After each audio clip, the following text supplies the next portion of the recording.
السلام عليكم ورحمة الله وبركاته. أعزائي طلبة وطالبات الصف الأول الثانوي، ازيكم عاملين ايه؟ يا رب تكونوا بخير.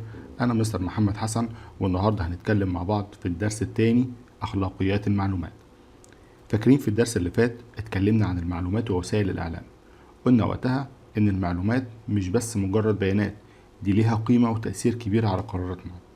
والنهاردة هنكمل على نفس الكلام لكن من زاوية تانية، وهي أخلاقيات المعلومات. يعني ايه التصرف الصح في استخدام المعلومات دي واحنا على الانترنت او على السوشيال ميديا. الدرس ده بيجاوب على اسئله كتيره، زي هل كل معلومه ينفع اشاركها على الانترنت، ايه حقوقي وحقوق غيري على السوشيال ميديا، وايه المشاكل اللي ممكن تواجهني لو استخدمت التكنولوجيا بطريقه غلط. يعني النهارده مش بس هنتكلم عن المعلومات نفسها، لا هنتكلم عن ازاي نتعامل معاها صح ونحافظ على خصوصياتنا وحقوق غيرنا ونستخدم التكنولوجيا بشكل آمن. طيب، التعريف الأول عندنا وهو أخلاقيات المعلومات. يعني إيه أخلاقيات المعلومات؟ هي مجموعة المفاهيم والتوجهات الأساسية اللي لازم نمشي عليها علشان نتصرف صح في مجتمع المعلومات.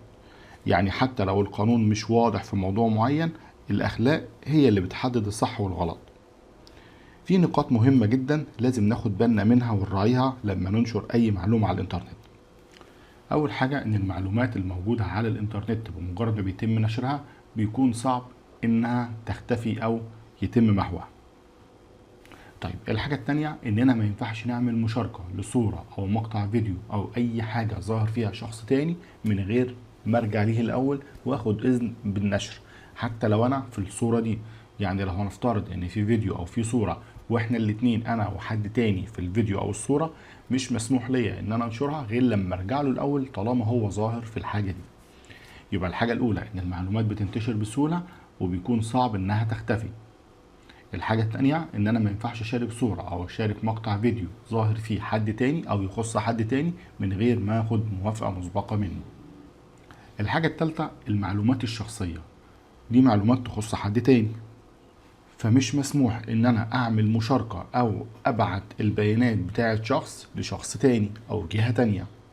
زي إيه؟ زي أرقام التليفونات، زي العناوين، زي الصور الشخصية، دي كلها أسرار ما ينفعش إن أنا أشاركها مع حد.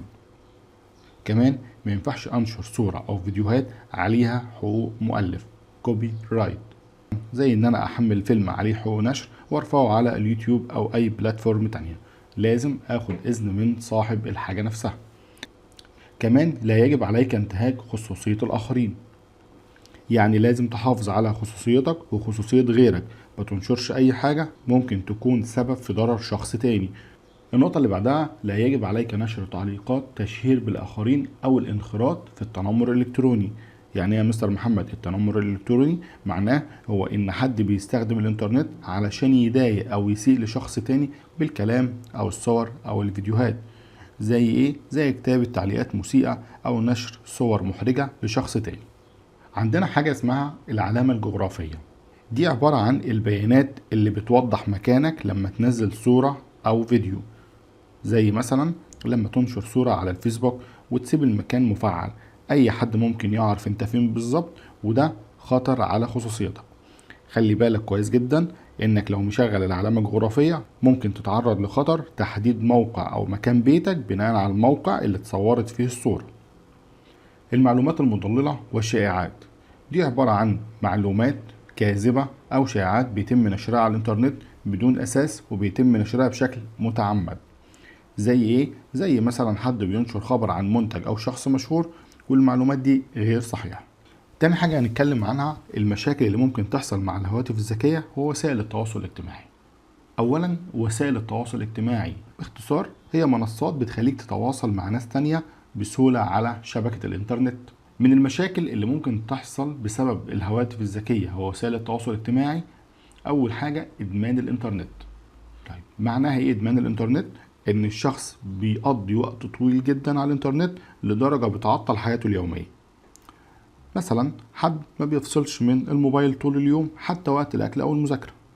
استخدام الهاتف الذكي أثناء المشي، خلي بالك ممكن يعرضك لخطر، خطر التعرض للحوادث.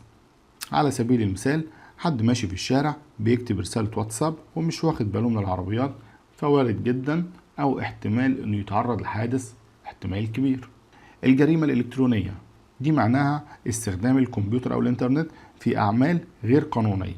زي إيه؟ زي سرقة بيانات بطاقات بنكية أو اختراق حسابات. النقطة اللي بعدها هي انتحال الشخصية، إن شخص بينتحل شخصية حد تاني أو مؤسسة علشان يسرق بياناته أو كلماته السرية. على سبيل المثال، حد بيعمل حساب مزيف باسمك ويطلب فلوس من أصحابك. تسريب المعلومات الشخصية، لما بيتم الكشف عن معلومات شخصية لازم تكون سرية لطرف ثالث بدون إذن. إمتى بتحصل تسريب المعلومات الشخصية؟ بتحصل لما بيتم الكشف عن معلومات شخصية لازم تكون سرية لطرف ثالث بدون إذن. نوضح الفكرة بمثال: موقع إلكتروني بيبيع بيانات عملائه لشركات إعلانات بدون علمه، كده بيحصل تسريب للمعلومات الشخصية. الخلاصة، احنا دلوقتي في عصر تكنولوجيا المعلومات، وكل ضغط أو مشاركة ليها تأثير كبير. لو التزمت بالأخلاقيات دي هتحافظ على نفسك وعلى غيرك، وهتستخدم الإنترنت بشكل آمن. شكرا لكم.